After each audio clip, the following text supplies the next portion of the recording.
जय Hind everyone. Today we will discuss our new topic how to compare different countries. मतलब हम country को compare कैसे करेंगे, कौन कंट्री कितना डेवलप्ड है, इसको कंपेयर हम किस प्रकार कर सकते हैं। तो इसके विषय में आज हम ये हमारा नया टॉपिक है। इससे जो हमारे पिछले टॉपिक में हमने डेवलपमेंट की बात की थी, एक इंट्रोडक्शन वीडियो था, उससे मैं आपको बताया था डेवलपमेंट किस प्रकार का है, कौन सी कंट्री कितना डेवलप है, इसके विषय में बात की थी हम लोग, ठीक है ना।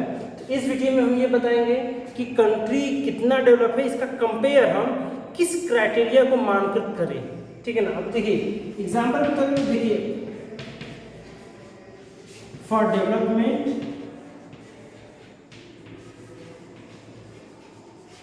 ठीक है, कैसे हम how to compare our country, how to compare, कैसे कंपेयर करेंगे इसको। कंपेयर का सबसे बढ़िया जो हमारे पास ऑप्शन है वो क्या है, इनकम। इनकम काफी हद तक क्या करता है, जस्टिफाई करता है कि हम किस प्रकार इसको कंपेयर, क्योंकि क्राइटेरिया तो कई हो सकते हैं।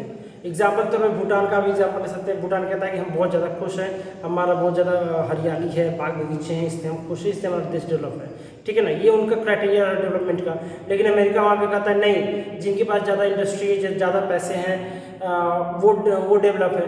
तो उनके क्राइटेरिया क्या है, अलग है। अगर हम क्लासरूम का एग्जाम्पल ले लें एक, तो क्लासरूम में क्या कहा जाता है कि क्लासरूम के लोग नॉर्मली देखा जाए तो जो पढ़ने में तेज लड़के हैं उनका क्राइटेरिया अलग होता है। अगर हम कहें कि हम कबड्डी टीम का सिलेक्शन करना चाहते हैं तो उसके लिए हम जो पढ़ने में तेज है उनको तो ले नहीं सकते, हम दूसरे क्राइटेरिया को फॉलो करेंगे, उसमें से किसी और उसमें से चूज करके निकालेंगे। तो इसी प्रकार क्रिकेट का अलग निकालेंगे, क्विज कॉन्टेस्ट का अलग निकालेंगे। तो ये उसके अलग अलग क्राइटेरिया। तो इसी प्रकार डेवलपमेंट के भी अलग अलग क्राइटेरिया लोग अपने हिसाब से लगाते हैं कि वो किस प्रकार है, ठीक है ना, कितना डेवलप है। और वो अब उनका हिसाब है कि ये हमारा क्राइटेरिया, हमारा ये स्ट्रांग होगा, इसलिए हम डेवलप है, ठीक है ना। तो इसमें ऐसे तो हो नहीं सकता।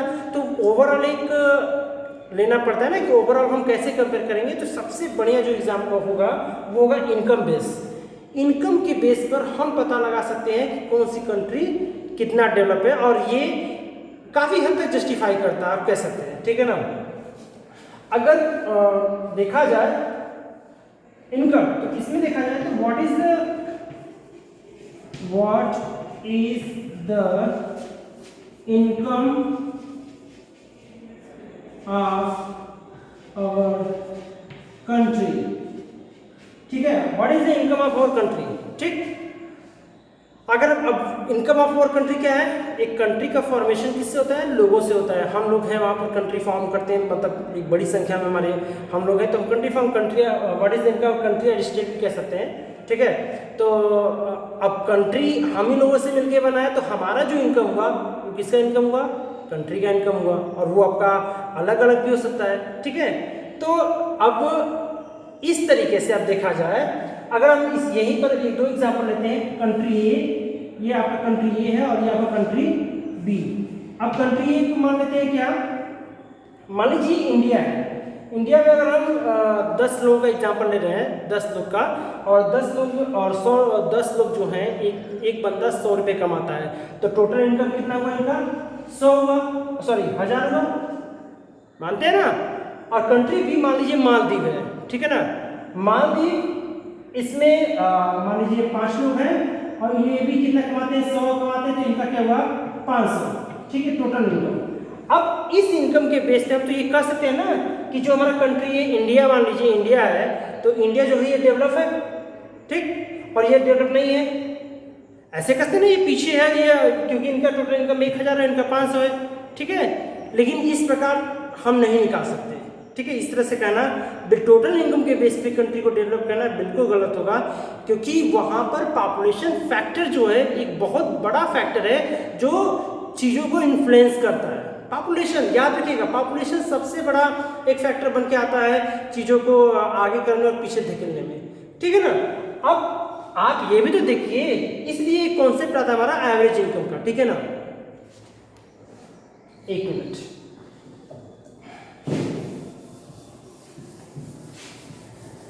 ठीक। एवरेज इनकम क्या होता है, एवरेज इनकम। एवरेज इनकम क्या होता है कि total income upon total population, ठीक है। एवरेज इनकम का मतलब होता है total income upon total population, मतलब कि किसी भी कंट्री का जितना इनकम हो रहा है उसको अगर हम पॉपुलेशन से डिवाइड कर दें तो वो जो निकल के इनकम आएगा वो आपका क्या होगा, एवरेज इनकम होगा। अब देखिए मैंने वहां निकाला था कि कंट्री ए में जो 10 लोग थे 1000 कमाए, ठीक है ना।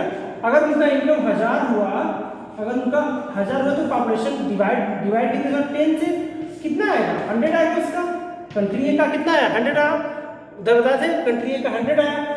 और मान लीजिए अभी मैंने एग्जाम्पल दिया था कि उनका भी टोटल इनकम कितना था, 500 था। कंट्री बी का ये ए था, ठीक है, ये भी कंट्री बी का कितना 500 था, ठीक है। 500 को भी अगर हम डिवाइड करें क्योंकि उनकी पॉपुलेशन कितना है 5, ठीक है, इनका पॉपुलेशन 10 था, इनका 5, इनको डिवाइड करेंगे तो क्या आएगा, एवरेज इनकम इनका भी 100। अगर हम एवरेज इनकम निकालें तो एवरेज इनकम के बेस पे हम ये कह सकते हैं कि ये दोनों कंट्री मतलब एक स्टेज पर है। अगर डेवलप करना चाहे तो डेवलप कर सकते हैं, ठीक है ना, एक स्टेज पे है। अगर टोटल इनकम मतलब जो उनका इनकम हो उसके बेस पे तो आपको लगा क्या कि कंट्री ए जो इंडिया थी वो डेवलप है क्योंकि उनका जो इनकम आ रहा है वो 1000 आ रहा है। लेकिन पॉपुलेशन भी एक फैक्टर है, इसलिए हम एवरेज इनकम के बेस पर क्या निकालते हैं, कहते हैं कि ये कंट्री कितना डेवलप है, ठीक है। अब देखिए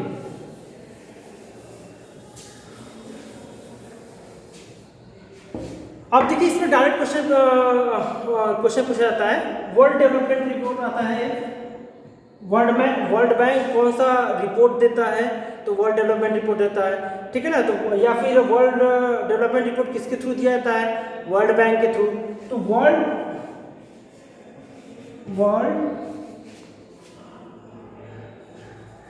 डेवलपमेंट रिपोर्ट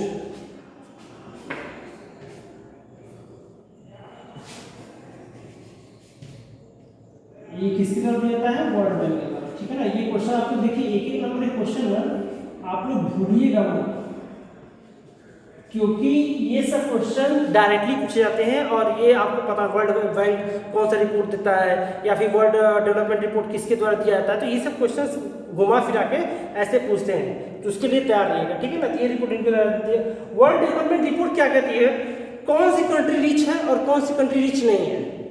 अगर हम रिच कंट्री की परिभाषा दें, रिच कंट्री, तो रिच कंट्री कौन है, रिच कंट्री कौन है, वो कंट्री जो जिनका जो टोटल इनकम है,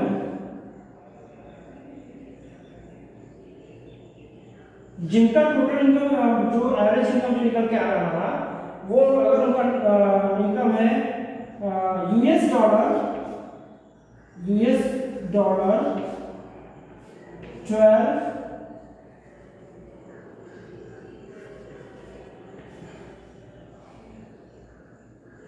12,236 नहीं 12,236 अगर इनका यूएस डॉलर इतना अगर पर एनम इतना कमा रहे हैं तो वो क्या है, रिच कंट्री में आते हैं, ठीक है। और लो इनकम कंट्री क्या होती है, लो इनकम कंट्री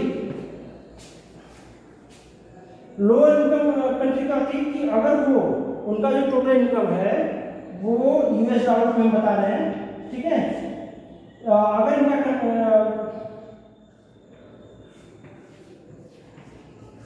जो 1005 है उससे नीचे कमाते हैं वो लो इनकम कंट्री में आते हैं, ठीक है ना।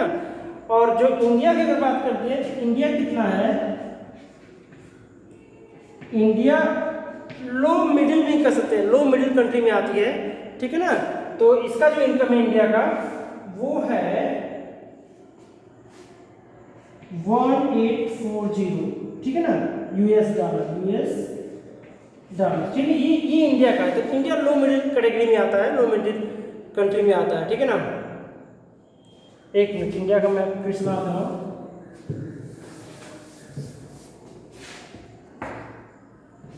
इंडिया का आप एग्जांपल लीजिए, तो इंडिया